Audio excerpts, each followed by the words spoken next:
तो यहाँ पे क्वेश्चन दिया है कि scale factor is 1:50,000 and the distance between two cities on the map is 2 centimetre, the actual distance between two city. तो इस क्वेश्चन में क्या दिया हुआ है, यहाँ पे दो केस दिया हुआ है।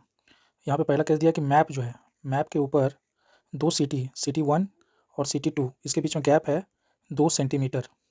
तो बोला कि रियल वर्ल्ड में इन दोनों सिटी के बीच में कितना गैप होगा। तो ये हो गया आपका सिटी 1 और ये हो गया आपका सिटी 2। तो रियल वर्ल्ड में इन दोनों के बीच में कितना गैप होगा वो आपको बताना है, जो कि मैप के ऊपर अगर देखा जाए तो उनके बीच का गैप कितना है, 2 सेंटीमीटर है। अब मैप और रियल वर्ल्ड का जो रेशियो है यहाँ पे क्वेश्चन में 1:50,000 दे दिया है। मतलब रियल वर्ल्ड का जो 1 सेंटीमीटर होगा, सॉरी मैप का जो 1 सेंटीमीटर होगा वो रियल वर्ल्ड का 50,000 सेंटीमीटर के बराबर होगा।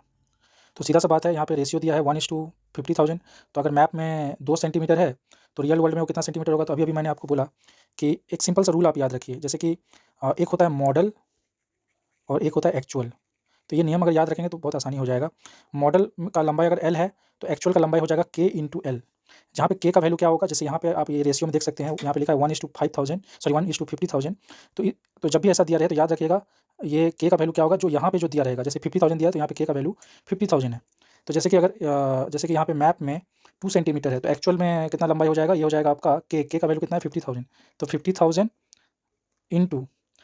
इंटू यहाँ पे मैप में जो एल का वैल्यू दिया है, एल का वैल्यू कितना दिया है, यहाँ पे 2 सेंटीमीटर दिया है। तो एक्चुअल में ये डिस्टेंस कितना हो जाएगा, के इंटू एल। तो के का वैल्यू यहाँ पे होता है जो इस रेशियो में, ये जो सेकंड वाला नंबर दिया रहा था, बड़ा वाला नंबर। तो सिंपली क्या करना है आपको, यहाँ पे एल का वैल्यू को मल्टीप्लाई कर देना के बगल में। तो यहाँ पे एल का वैल्यू है 2, तो आपका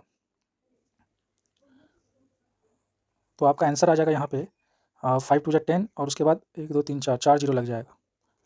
तो ये हो गया कितना सेंटीमीटर, ये हो गया आपका 1,00,000 सेंटीमीटर, जिसमें से अगर हम लोग 2 जीरो कम कर दें तो ये हो जाएगा आपका 1,00,000 मीटर।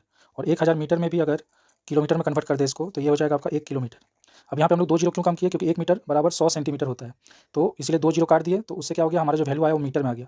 और 1 किलोमीटर 1000 मीटर के बराबर होता है, तो 1000 मीटर की जगह हम लोग किलोमीटर लिख दिए। तो इससे पता चलता है कि मैप में जो 2 सिटी का बीच का गैप 2 सेंटीमीटर है, वो रियल वर्ल्ड में 2 सिटी का गैप कितना है, 1 किलोमीटर के बराबर है। इसको आप एक दूसरे तरीक़ा से भी ऐसे कर सकते थे, जैसे कि 1 सेंटीमीटर, जैसे आप इस रेशियो में देखिए यहाँ पे 1 सेंटीमीटर का जो वैल्यू है मैप का वो 50,000 के बराबर है रियल वर्ल्ड में। तो 1 सेंटीमीटर का वैल्यू 50,000 है, तो 2 सेंटीमीटर का कितना होगा, 1,00,000 सेंटीमीटर हो जाएगा। तो ऐसे आप डायरेक्ट मल्टीप्लाई करके भी कर सकते हैं। इसी तरह से अगर सोच लीजिए इसी क्वेश्चन में एरिया रिलेटेड दिया रहता तो आपको ये रूल याद रखना है, जैसे मॉडल और एक्चुअल। तो लेंथ के लिए क्या नियम याद रखना है आपको, कि अगर यहाँ का लंबाई एल है तो यहाँ पे लंबाई होगा के इंटू एल। और इस के का वैल्यू क्या होगा, जो भी रेशियो दिया रहेगा, जैसे ऐसे कुछ दिया रहेगा जैसे 1:200, तो इसमें जो बड़ा वाला वैल्यू है उस वही के का वैल्यू होगा।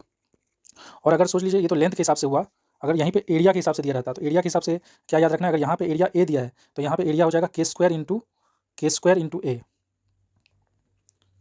यहाँ पे एरिया हो जाएगा आपका के स्क्वायर इंटू ए।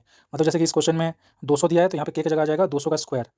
और उसी तरह से अगर वॉल्यूम का कॉन्सेप्ट दिया रहेगा, जैसे यहाँ पे सोच लीजिए वॉल्यूम कुछ दिया हुआ है, कुछ वैल्यू दिया हुआ है, तो यहाँ पे वॉल्यूम के लिए आपको ये मॉडल का है, तो एक्चुअल का क्या हो जाएगा के क्यूब इंटू भी। मतलब मॉडल का जो भी वॉल्यूम दिया रहेगा, जैसे सोच लीजिए एक छोटा सा कार का मॉडल है, उसका कुछ वॉल्यूम दिया है, तो जो एक्चुअल कार होगा उसका वॉल्यूम क्या हो जाएगा, के क्यूब टाइम्स हो जाएगा। और जहाँ पे के का वैल्यू क्या होगा इस रेशियो में, जो यहाँ पे जो ये बड़ा वाला नंबर दिया रहेगा वही रहेगा।